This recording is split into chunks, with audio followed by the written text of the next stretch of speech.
Welcome to Chik Chat, the podcast where the girl with many titles talks about life, the good and the bad, and everything around it. We're going to sit, chat, share life stories and experiences, from business to relationship.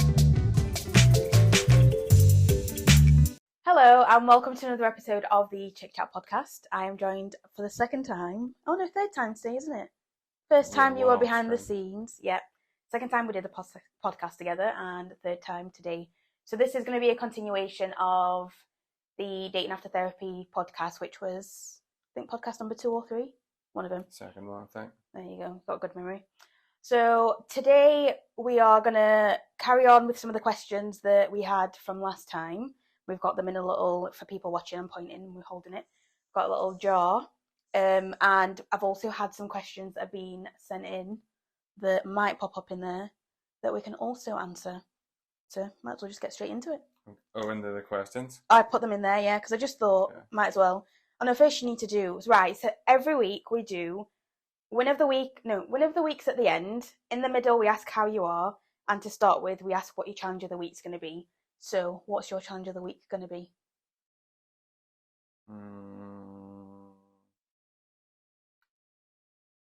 Got some messages in my phone I need to reply to. Oh, that's a good one. Yeah. Just that I've ignored my phone for a day or two. Yeah. And you do a day. Pile up, and then it's like, I need to go back to all these. Yeah, you do a day. I literally do months. But it's also, I guess, just the usual, just work and just keeping going. Yeah. What's my challenge of the week? I think mine is... I think mine's this week being productive, but in an actual productive way. Because I feel like I could list loads of things to do. I always do. And then I end up prioritising the wrong things. And just because that's done, then it makes me feel slightly better until I get to the end of the week. And then I've not done the stuff that I actually wanted to do. So yeah, this week I need to plan smart. Yep. Okay, so let's start with the questions. I'll go first. Okay. So just if anyone hasn't listened to the last podcast or watched it, the questions before, we had general topics or questions between me and you that we wrote down, and we were then just generically talking about it, so that if people want us to expand in the future on any topics or any questions, then we can do that. So what's this one? Love languages. Oh, your favourite. Clearly I did that one. You look very excited. Right, I wrote down love languages because obviously... Just everything doesn't need a label. But I know you think everything doesn't need a label, but that's something that has a label that everyone understands what it is. For the people that don't know what a love language is, it's basically like you give and receive in particular love languages. So for example, for me, when it comes to giving as a love language, I'd say acts of service. I like to do stuff for other people, and that makes me feel nice. So if you've said that you were wanting, I don't know, some chocolate, I'll bring you chocolate. If you talked about wanting a massage, I might give you a massage. You're laughing, but if that was the case and you felt like you needed a massage, I might do that. But you're simple, so I normally just get you chocolate. Yeah. But in terms of receiving, my love languages, I'd say, are, because there are 5 love languages, aren't they? So really, I think I make a mixture of all 5, but my top ones are quality time and acts of service, because I think acts of service can fall anything from gift giving to just doing random nice things for each other, like spending time together. Mm-hmm. So I think they're my top 2. Yeah, but everybody's a little bit of everything, right? Mostly.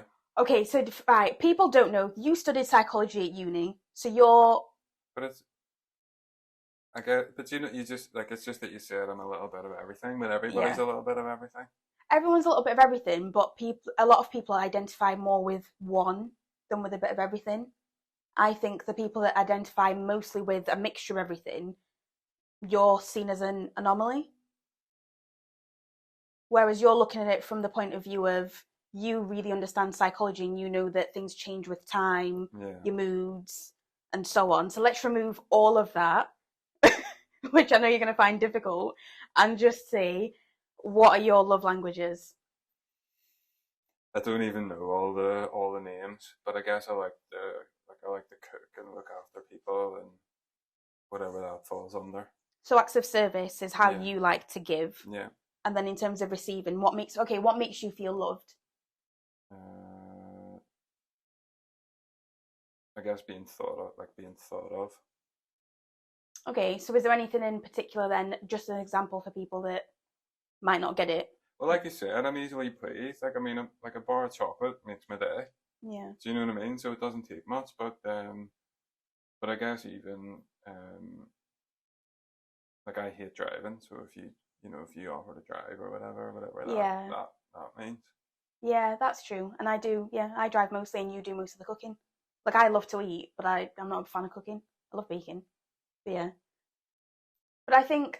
But I don't even know the names of the others. And I remember acts of service, but... I think it's acts of service, gift giving, quality time. Oh, the last two I cannot remember. But we don't need to give labels on it, because really the most important thing there is, especially when it came to dating, was it clear for you how I wanted to be loved? Yeah. Okay, that's good. And how did I communicate that? You told me. Oh, did I? I don't even remember how this started. Like, I've been very intentional in being more kind of like open and honest about what I'm looking for and what I want. And well, that's just allowing yourself to dictate how you want to be treated, right? Yeah, which I think I'm still practicing, but I don't ever remember sitting down and being like, this is how I want to be loved. Obviously I wouldn't have said it in that kind of way, and I know that we did have the love language conversation. Yeah. But yeah, I can't remember saying that. Interesting. You want to pick? Yeah, I'll pick. That one's funny. We'll definitely come back to this, because you in psychology. Oh, okay, this is one of the questions we were asked. What do you do when you feel yourself getting triggered? I'll let you start.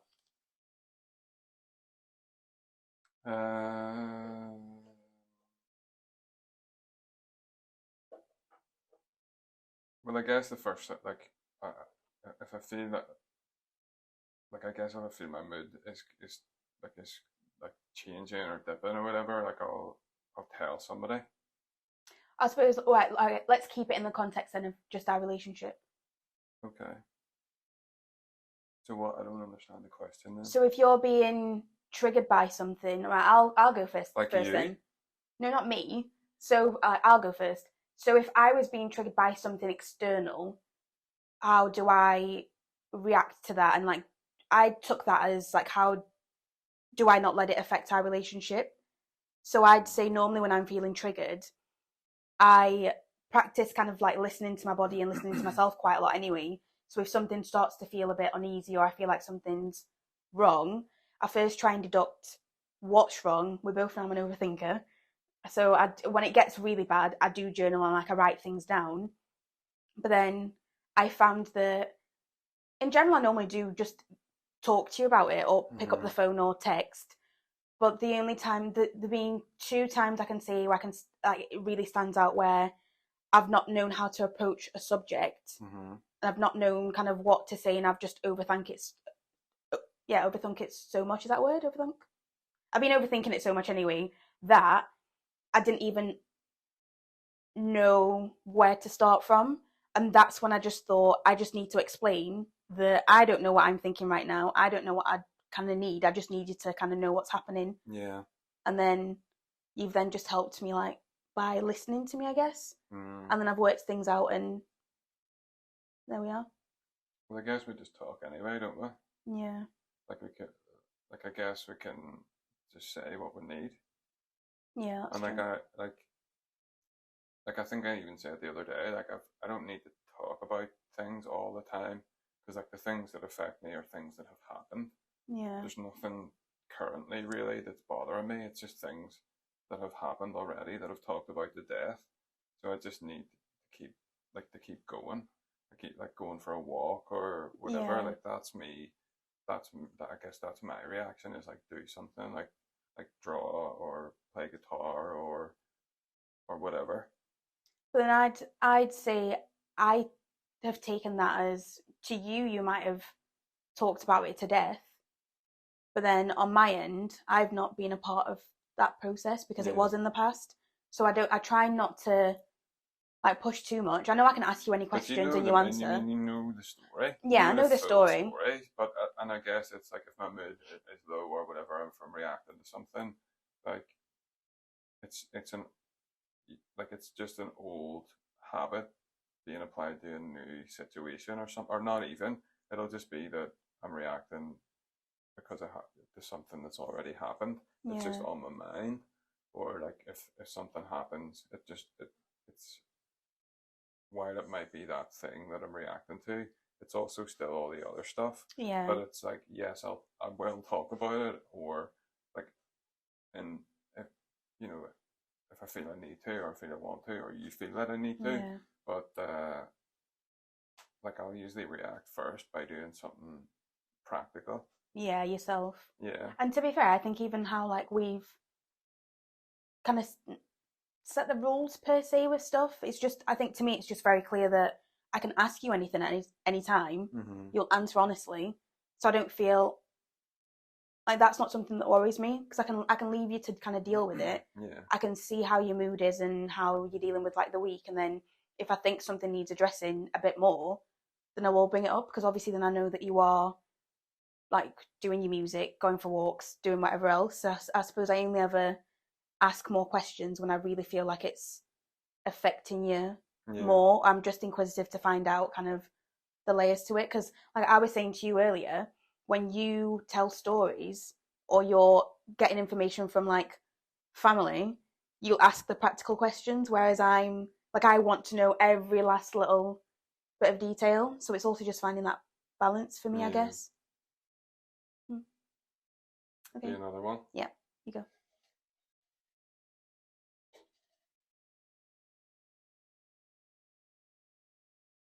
Look at you writing again. What was it? How did you meet? Well, I met on Hinge.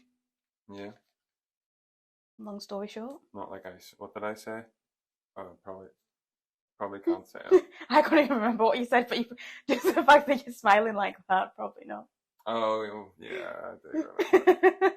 I'll not say it. Yeah, no, we met on Hinge. And it's actually really funny because I hated Hinge, because to me, people just were either like overly serious but actually turned out not to be serious, or they were just like, it's a really good app, but a lot of the wrong people are on it. But I guess it's just another, to some people it's just another dating app. It might as well just be another like Tinder or something. Yeah, that's true. Whereas I liked it because you had information, like more information. It wasn't just a picture or no ugly guys or whatever it may be. Like you could get a bit more of an idea of somebody's personality. Yeah, that's true. As opposed to just an image. Yeah, that's why I liked it, because you can ask questions on there as well, can't you? Yeah. So anyway, yeah, that's how we met. Next. Oh, yeah, sure, Thanks. Oh, you're holding it. Look, that. Oh, that's one of yours. Oh, favourite thing about NI. What's my favourite thing about... Do you know what? I always say this. Whenever people ask me why like I stayed, it's how close I am to water all the time. Like from mine, I'm 10-15 minutes to the sea or to some body of water. Even from here, within 15 minutes I'll be by the sea. Yeah. Like 15 minutes Maximus. Yeah. Maximus Aurelius. Oh, wild. Yeah, that's my favourite thing. I like the people, I love the food, but my favourite thing is just because water makes me feel really calm. So I like that I'm close to the city if I want to be, but I'm also close to water when I want to be. Like that's not a compromise. Yeah, we do have good scenery. Definitely. I like the bread.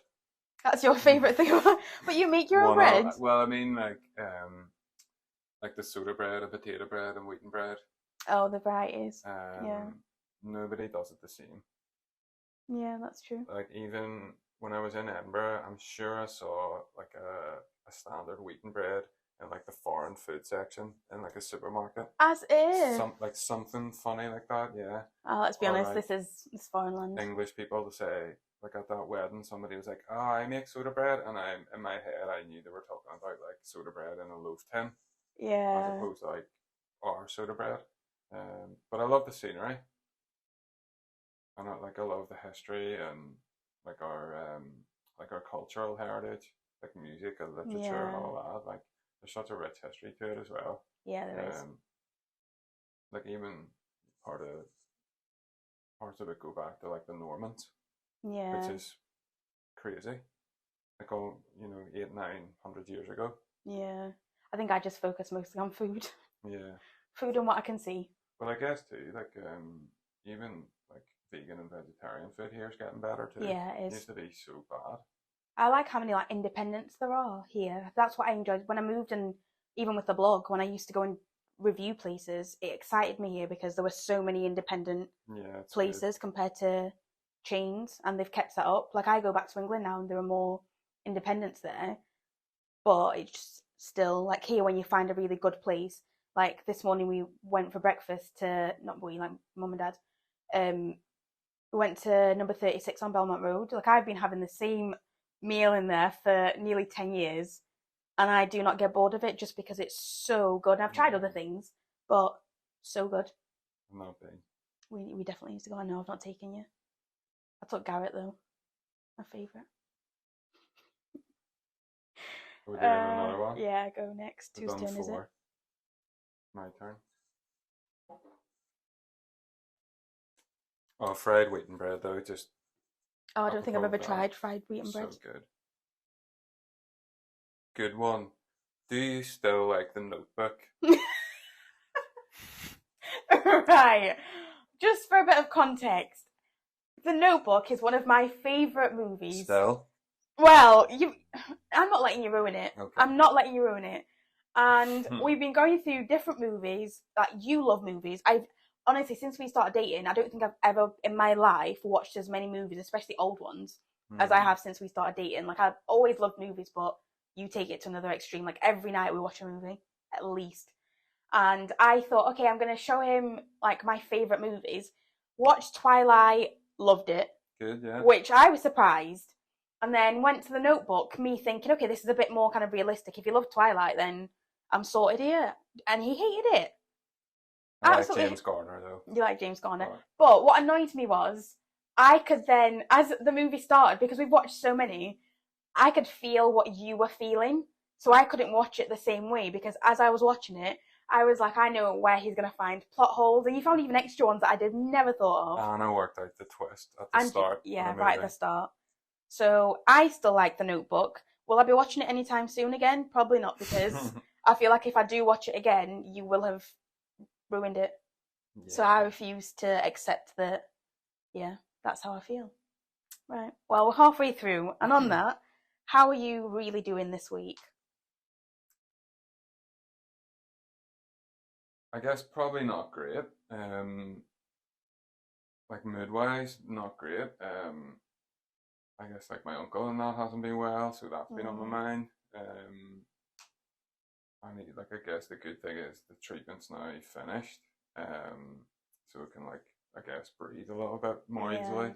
And then I found out like one of my relatives who I was really fond of died on Wednesday, probably Tuesday, Wednesday. So like obviously that brings up a lot of stuff too. So I know through therapy and stuff, I rate my mood every day. So I would say my mood this week has probably been at an average a 4 out of 10 all week. Yeah. But I guess on the even in spite of that, I've been to work every day. I've done my job. Went to see my auntie and uncle and whatever. So yes, my mood hasn't been great, but I've still managed to keep going. Yeah. And it's that thing too where you do as much as you can and don't think too much about what you're not doing, I guess. It's we went for a walk. Neither of us wanted to do that. Yeah. I really enjoyed it. It was good, but I guess that's the key. It's just accepting the small victories, and start from the start, getting up and getting out of bed, getting dressed, getting to work or whatever you have to do, doing what you have to do in spite of your mood. So not great, but like my mood has been a little bit better in the last couple of days. That's, from doing stuff and talking and whatever. So Yeah, yeah. fair enough. How have I been? So yeah, this week's been a difficult week. I had a blast from the past that I wasn't expecting, and definitely that triggered me, and I just felt like it sent me back to where I was at a particular time in life that wasn't positive. It was just, and I think even just looking, when I started to feel that way, it reminded me of how bad I used to feel in certain situations, but how much I didn't realize just that it was affecting me in such a negative way. Because like I know I felt in like fight or flight mode for a very long time, but that really, like, this week really highlighted how often I've been in that. So it was just really difficult to comprehend that not only had I been feeling like that for so long, that this then happened and I had to deal with it. Like, I then had to go back to working, and like I've got a team to manage, I've got a business to run. If I'm not working, I'm not earning money. So that panic gets there. But even when I start to think, I've put things in place to make sure that even when I am feeling down, I can manage. I just get into panic mode. Yeah. And I spend more time feeling guilty for not working, even though I know that, okay, if I don't feel great, so there was a day where I didn't feel great, and I knew that I'm not going to stay in bed for as long as I can. And then at some point, I know that I'll want to get out of bed, and it'll be closer to the afternoon/evening. And when I did, like, I worked all night and that was fine, but it just annoyed me that I'd then spent the whole day feeling guilty. But then I got all the work done that I needed to do. That's So, it, isn't it? yeah. Got it done. So I feel I do. After Wednesday and after we went to your uncle's, I felt a lot better. But yeah. And a good movie recommendation. Yeah, that was a good movie. Vertigo. Yeah, Vertigo. Alfred Vertigo was Hitchcock. good. Yeah. I think I just enjoyed being out, and obviously, like, I've seen Mum and Dad now, I've spent time with you, that has really helped. But yeah, the beginning of the week just wasn't great. So overall, I think there's still stuff I need to deal with, but I do feel in a much better space now than I did at the beginning of the week. That's good. Yeah. Okay, next. Oh, well. Oh, I think it's me. Oh, okay.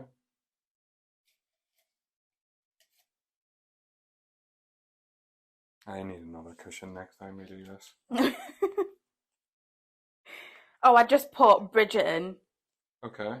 So I wrote down Bridgerton. This luckily goes back against the whole like Notebook thing. So you didn't like the Notebook, but we really enjoyed Bridgerton. Like Bridgerton, yeah, Yep. that's good. What were you expecting it to be like? Pride and Prejudice. Oh, The okay. 90s one. The whole like swooning. Awful. Just Okay. awful stuff. But do you know what I really enjoy? I enjoy that you're open-minded to watching stuff that you might not like. But it was funny, it wasn't like, it was kind of tongue in cheek, and it was funny. I love good it. Characters, like good female characters. Yeah. And it's one of the only series that I've gone back and watched again so soon. Yeah. So I think this was the third time me and you watching it. Was my third or fourth time for one of the seasons. And visually, it's cool. Like, I mean, like scenes where they're in a room, like all the tones are the same, like the clothes and different things. So, no, that's a cool series. I didn't expect to like it. The music I liked. I liked the history and how some of it is quite accurate, and obviously some of it's very like fictional. So they're based on, some of the people are based on some real characters. Okay. But what I liked, one of your nicknames, Pineapple, came from Bridgerton, just because I used to walk around with pineapples to show wealth. Yeah, I enjoyed that. Which you didn't notice. No, I didn't notice. That's also what I enjoy about watching stuff with you. Like, when I'm watching stuff, especially stuff that has romance in it, I'm just focusing on the characters and what's going on, and probably the music. Whereas you pick up a lot of outside things happening. Like, you're quite good with that. Make a little boat. Yeah. Right, next.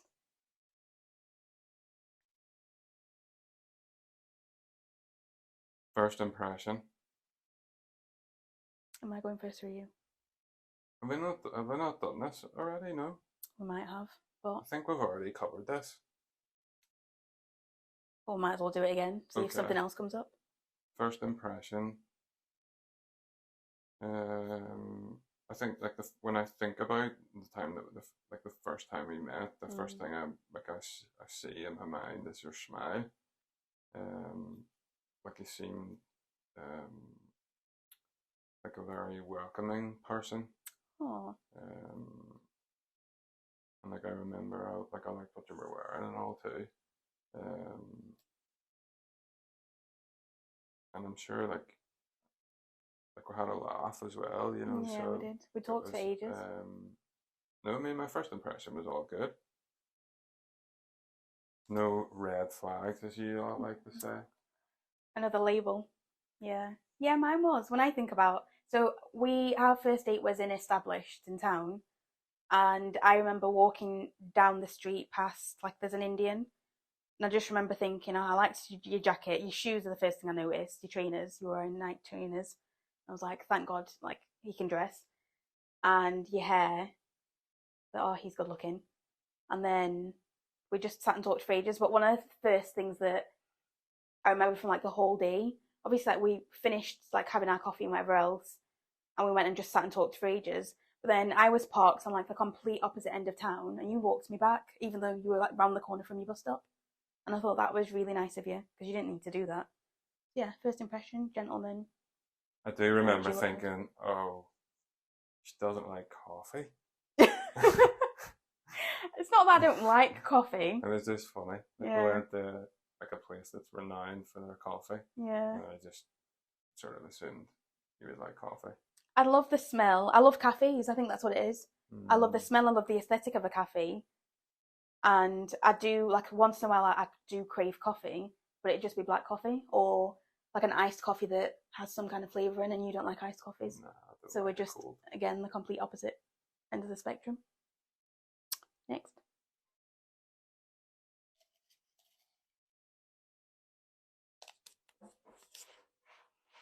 Oh, what's it like to date after therapy? Better. In what sense? Well, I guess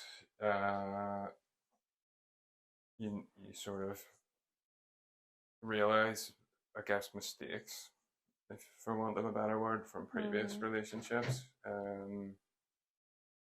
You know, you feel more comfortable, like, I guess, saying no in a way to things that you don't like or don't want, or, you know,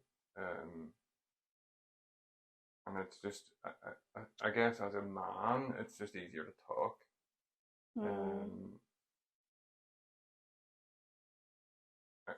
Do you know what I mean? It's like, you sort of see, I guess, portrayed in movies or whatever, where the argument is like the woman wants to talk and the man doesn't, and it just ends in like button heads or whatever. So I feel like it's just easier to say what's on my mind. Or like, I didn't do that before. Like, I wasn't open about my mental health generally in previous relationships. So you can't, like, I guess you can't be all of yourself.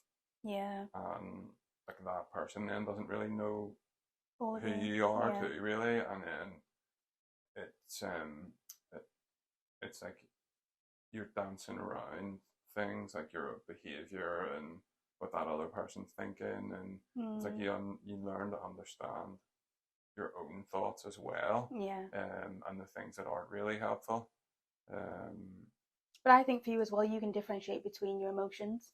Like earlier on, I don't know what I said, but you noted like there's a difference between like sadness and anger. Yeah. Oh, yeah. I think because like you were saying, most guys are happy or angry. Yeah. There's not much in between, but like you are really good at kind of knowing how you feel. Well, I mean, yeah, that's part of it, but it's something I think probably a lot of men and guys will have to learn. Yeah. Because it's just not part of the language that maybe like my generation for sure, like it just wasn't a thing. Like I guess luckily I've had friends who like we've always talked, like I can talk about how we're feeling and what we're doing, you know, like on that side of things. But it just like it's just easier. If I had to sum it up in one word, well, or two, easier and better. Yeah, I'd say the same. I think for me it's been, if I go back to just starting to date up until I met you, I know you don't like red flags, but for me, it was just the dates I went on, it was just so quick for me to go, okay, this is a potential red flag. I'm going to give you a chance. Then the next day, I'm going to try and expand on something you've just said. If you carry on with what you've just said, and I try and explain to you that something you've said is either making me uncomfortable or you're seeing things from maybe a way that could affect me or us in the future. So this would be something, I think what a lot of people don't realise as well is when you grow up around people that don't look like you, obviously here predominantly it's white people, there'll be comments and things that I was noticing guys were saying that just made me think, you might have said something as a joke, but that shows me that first of all, you're not gonna, what are you laughing at? Just some of the things that I might say. No, but there's a difference, I think, in how you say and do certain things, because when we need to have serious conversations, we do have them, and you are completely, like, there's nothing you ever said to me when we had our first date, second date, anything that has ever made me think he's an amber flag, because I think even by the time I'd met you, there were maybe other people I'd have pursued, like the postman that we've talked about, where it was a really nice guy that clearly if he went to therapy, it would have been a nice relationship because we had things in common. He respected women. There were just these things that I went in. Shorts. Shut up. The postman shorts. But there were just things about him that I knew I could easily go into this trying to fix you and trying to make you choose me. Yeah. Or I can take a step back, as I've done with other people. I've just said straight away, you're not for me, I'm not for you, so let's not even waste time. And that was a really difficult one because that was something that I wanted to pursue, and the old me would have pursued, and then being annoyed that things didn't work. Whereas by the time I met you, I think I was very clear that I wasn't really bothered about being in a relationship. Like, it would have been nice to be in one. I remember like talking to Mlenga and Mlenga saying to me, I was looking for a unicorn, and that's why I call you the pineapple. Because Mlenga was saying to me, and that's my brother, that I was looking for something that really didn't exist. But then my thing's always been, even in going on like dating apps, like if there's one of me, surely there's a male equivalent out there. And it's not going to be that you are the perfect person and everything about you is absolutely perfect, but you're going to have green flags, and even in things that other people might see as red flags. And I think it was also, like, I was also clear on what my non-negotiables were. So I think in the past I'd have written down certain non-negotiables where I looked at and I went, actually, there are some things that matter more than others. And some of the things that I might have looked at as a red flag before meeting you, I realised that they wouldn't have been an issue. So I don't even think I've ever looked at you and gone, amber flag or red flag, because you're very open about your mental health. You're open about your downfalls or your pitfalls or whatever you'd call them. There are just things that you're so aware of that I don't look at that as a problem, and it's not presented itself as a problem, because if it was going to be a problem, I know that we could sit and talk about absolutely anything. Yeah. And it would be a positive conversation, and we'd come away from it knowing that like you make me feel heard, you make me feel seen, you make me feel safe, so there aren't any red flags. And that's the first time I've really thought about that, which is really weird. So yeah, I think I'm really enjoying, I think the stage I'm at now, I'm really enjoying dating after therapy, because I'm starting to realise all the fun things that come with being in a healthier relationship. Like I was saying to you yesterday, this is probably one of the first times in my life where I've actually gone, what do I actually want from a relationship? Like, what do I want someone to give me? Yeah. Because I think things like quality time and the little things, I've always dated people that make me feel loved and do things to make me feel special. But you're so consistent that I'm now looking at the other side of it going, well, actually, what do I want to feel spoil, or I don't know, like, what do I actually want that's going to make me feel good? And that's a weird realization. That's how it should be, though, right? Yeah, that's how it should be. But I think, again, when people don't deal with their own stuff, and even in society, the way that we're brought up as women and as men, obviously for us as women, it's you're going to fix a guy and he's going to choose you. Yeah. And my thing is about being chosen, and that's where I feel really hurt when I'm not chosen. But now I'm like, you can do whatever you want. I've chosen myself, and it's on you then to say whether you want to be a part of that. Yeah. Then on the guy side, you're brought up to be the breadwinner, the man of the house, all these things, and it's just stuff that I think we've just agreed that there's a lot that we don't agree with on the outside world. Yeah. As long as we find our balance, then yeah, that's all right. But all of that obviously comes into effect, and it's not to say that anyone else previously that we've dated has been bad. No. It's just that You they've just not dealt with learn the stuff. and, like, You know what I mean? It's not, it's not like a bad reflection on anybody. People try their best, I guess, but I suppose the main thing is if you like just to reflect and learn from it, not just like ruminate on it and what went wrong. Yeah. Like take the good as well as the bad. Yeah, that's true. And like I probably would just be in the same cycle of repeating the same mistakes if not for going to therapy. Yeah, same. So no, it is important. It is.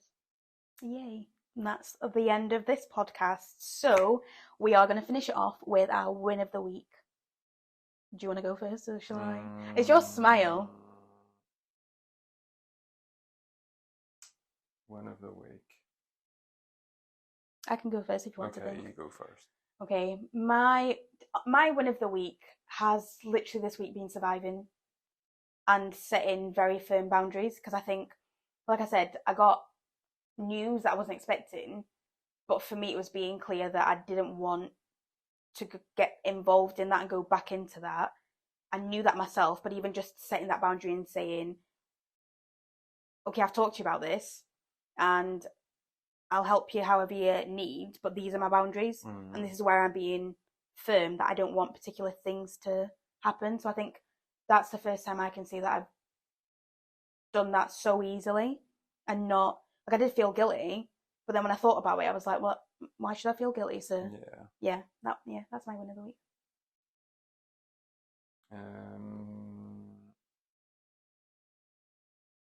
Well, I guess mine will be the drawing lesson and the guitar lesson. Oh, because we've been meaning to do a guitar lesson for ages, and that's really the first proper one that we've done. Yeah, that's true. My fingers are killing. Like my middle one, I feel like it's swollen. Yeah, I enjoyed that though. It will be. So no, that was good. The drawing was fun as well, because I don't draw, so G draws and draws a lot, just even therapeutic, like even looking around here, we've got one of your... It's a collage, I guess. Yeah. Do you know what? I was looking at that before thinking I want that. But yeah, when I go to anything like drawing, I sit and I want everything to be perfect. Like, you're a really good teacher, you're really patient, because you talked me through it in a way that we were just focusing on whatever bit before we moved on, whereas I'd have normally been thinking about what it would look like at the end. Yeah. And then when I looked at it at the end, I was like, wow, it looks like a dog. And wow, I enjoyed that. So I'm looking forward to doing more. Yeah, we'll do more. Yeah. Okay. Well, thank you to everyone that has been listening, watching, however you consume the podcast. And yeah, if you've got any more questions, keep sending them through, because we'll definitely keep doing random ones here and there. Not obviously, it doesn't all have to be about dating, but you can be a regular. Okay. That's pushing you out of your comfort zone as well. And because I enjoy doing them with you, because it's like when I'm on my own, I feel sometimes like, oh, am I making any sense? Yeah, you do. Well, I'm glad you're a fangirl. You listen to all of them. But yeah. Anyway, thank you for listening and watching. And if you would like to subscribe, follow, turn on your notifications, do so. I will leave all of the links to social channels below. And yeah, see you next week. Thanks. Peace Bye. out.